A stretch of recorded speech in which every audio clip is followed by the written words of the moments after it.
I'm Pray for Enemy, and this is everything you need to know about the first Republican debate. Jamie, pull up the scoreboard. So here's where the candidates are nationally. Vivek continues to climb, cutting into Desantis' second place. Christie, Tim Scott, and Nikki Haley are in a virtual tie at 3 apiece. Looking at Iowa, Trump is a bit off where he is nationally, and Tim Scott takes a strong third place with 10.2% in Iowa. And this is also Doug Burgum's best state with 2.4%. Looking at New Hampshire, Trump's at 44%, and Christie actually surges in New Hampshire all the way up to third place, 8% as Ron DeSantis continues to falter. And Mike Pence is doing very poorly in New Hampshire, a state with a smaller evangelical voter pool. So I think the best way to break this down is to go through each of the candidate and break down exactly what their keys to success are. And so I'm going to start this going in sort of reverse order based on their polling position. Doug Burgum. Doug Burgum is the most cooked up, lab-grown Republican on the debate stage, and it's kind of a miracle that he made it in the first place. I think for him, he's just going to vibe there, take in the moments. I think this is a really big deal for him personally, but in terms of the broader stakes of this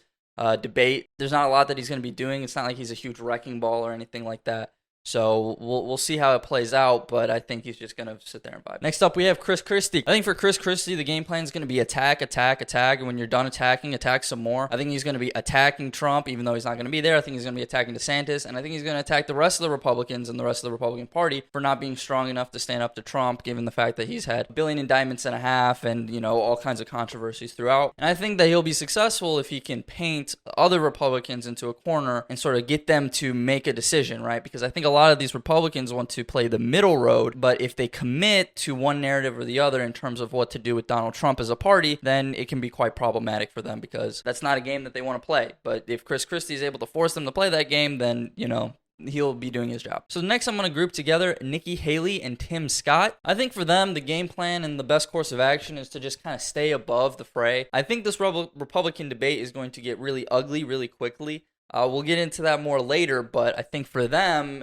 staying out of that is probably going to be the best way. The key to success for them is to be ready to counterattack when the time comes or if the time comes. Because if somebody goes out and attacks you, you're going to have to be able to hit back really quickly. They also have to make a clear distinction between who they are and the rest of the Republican Party. Again, I group them together because they are both very distinct from the rest of the group, but very similar in their own way. And I don't think they should be bickering with each other. I think they should be trying hard to come off as more moderate, as more respectable, and more experienced than the rest of the pack because they are. Mike Pence. Mike Pence is going to be the most distinct Republican on that debate stage, and that's because he's a pure evangelical. And I think for him, the key to success in this debate is going to be playing that card very hard and kind of laying it all out there that he's the evangelical. When it comes to long-term electoral success, I don't think that this is necessarily the right move. But I think for Mike Pence, it's a gambit that I think he needs to play. I think that if he wants to galvanize the support of the evangelical community around him, that's probably his best course of action. If he wants to run for state office in the future,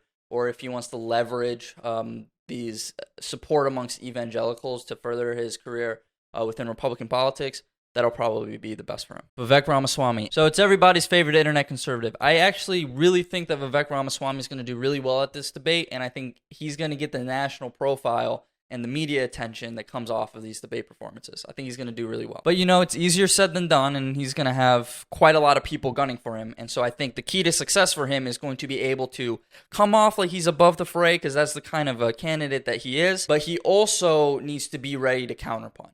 This memo leaked from the DeSantis camp, and they said, quote, they want to take a sledgehammer to Vivek Ramaswamy, and so that's not good. I mean, you got to be ready for that, right? But if he's able to successfully counterpunch, if he's able to paint Ron DeSantis as sort of a fake politician, if he's able to set himself apart from the rest of the campaign, if he's able to get a few really good moments, get to the point where the media has to talk about him, then he'll get that national profile, and that is going to be the beginning of the Vivek Ramaswamy moment if he can pull it off. We'll see. But he can't necessarily overplay his hand. I think that if he really wants to be successful, he's going to have to stick with his core messaging and stay away from super hot button issues that are going to alienate some voters in the Republican Party. I think he can play up his talk about a political revolution. That sort of talk, that sort of rhetoric has been really mainstreamed here recently within American politics. But I think he should leave out some of the more radical policies. And I think he can get away with this because he is such a good orator. When he goes on and he's talking about national unity and kind of doing that whole tap dance, I think that it'll really connect with a lot of Republican voters. I'm not one myself, but I can just imagine that kind of That kind of talk does really well. Ron DeSantis. So the Ron DeSantis moment really started at the beginning of the pandemic, and he got a kind of renewed lease on life when he won the state of Florida in the 2022 midterm election by very substantial margins. But running a presidential campaign has really been difficult for the governor of Florida, and he's had a lot of campaign missteps. And so I think that this debate is an opportunity to sort of reset the narrative.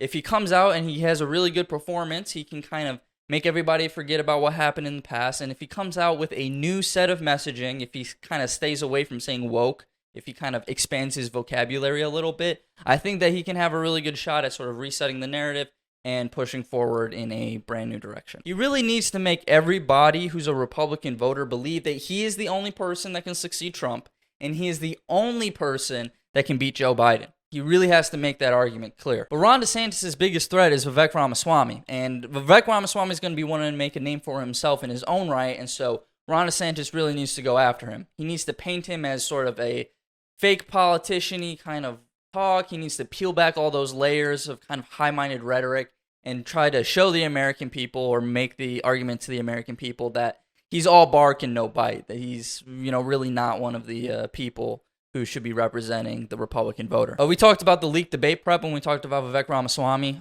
So Vivek Ramaswamy knows that Ron DeSantis is going to be trying to take a sledgehammer to him, so that makes it a little bit more difficult, let's say, to pull off. So we'll see how it plays out, but I would expect a lot of fireworks out of these two. This is really a put up or shut up moment for the Ron DeSantis campaign. Like, if he comes out there and he really executes on a really strong game plan, then the next few months are going to be really easy for him, okay? He's going to still be seen as the guy that can do it, the guy who's the second place to Donald Trump. But if he does really bad, it's not like his campaign will end the next day.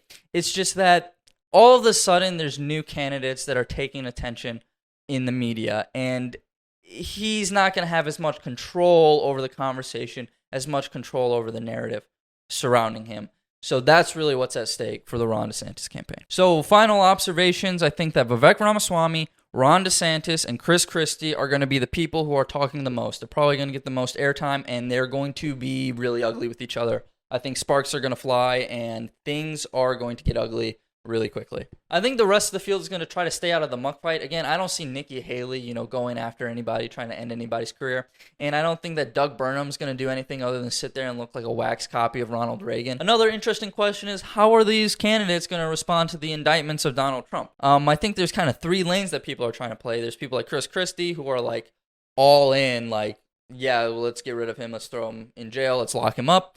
And then there's people like Vivek Ramaswamy who are fully on board of the Trump train. They're like, oh, this is a DOJ selective prosecution. People are going after him because they don't like him. I mean, third world country, banana republic type stuff.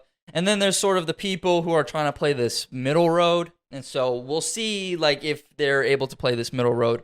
And we'll see kind of what sides candidates take in response to all the drama that's going on with Donald Trump. Please consider stopping by our live stream. It's going to happen an hour before the Republican debate this Wednesday at 8 p.m. Eastern Time. We're going to be talking about all the candidates, and we're going to get some thoughts from two of my friends who are from very different sides of the political spectrum. So it'll be interesting to see what kind of thoughts they have. I know Donald Trump's not going to be at this debate, but I think it's still going to be very exciting. I'll see you at 8. Could make me happy, and I don't think you have a clue what could that be. They tell me that I'm never gonna make it. They want me to do something